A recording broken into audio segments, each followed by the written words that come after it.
In this video, we're going to see if this sequence will converge or if it will diverge. If we can show that this sequence is bounded, if we can show that it's bounded and it's monotonic, then there's a theorem that says that if it's bounded and monotonic, then it must mean that this sequence must converge. There's a theorem that says that. And our technique in the past would be to get the next term, an plus 1, and then we would divide it by the current term, an. Now if this number is always greater or equal to 1, then we know that it's monotonic. If this number here is always where n is from 1 to infinity, if it's always less than or equal to 1, then it's also monotonic. So in the past, our technique has always been to get the next term divided by the current term. This has always been our technique to show that it's monotonic.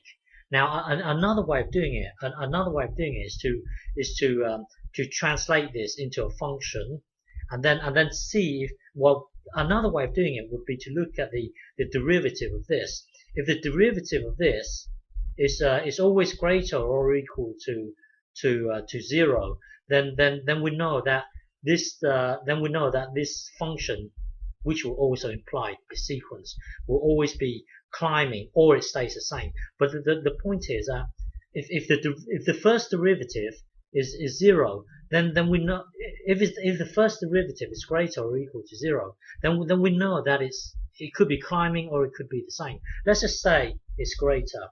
Then we know that this sequence must always be climbing. The point is that in the past, this has always been our technique.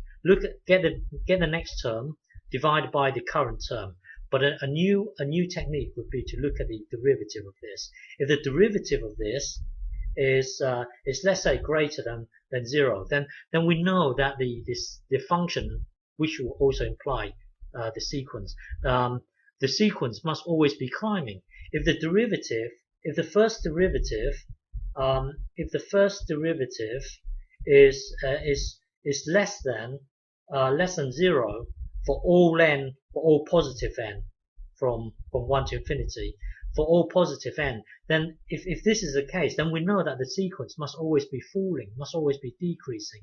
The point is that we don't always have to use this technique. We can use this technique to establish if it's monotonic or not. Well, and then also, if you look at the second derivative, so the first derivative, if you look at the second derivative, then it will tell you whether or not it will concave up or down. If it's always concaving down, then you know that it's bounded. If it's concaving up, then you know that it's bounded from the bottom.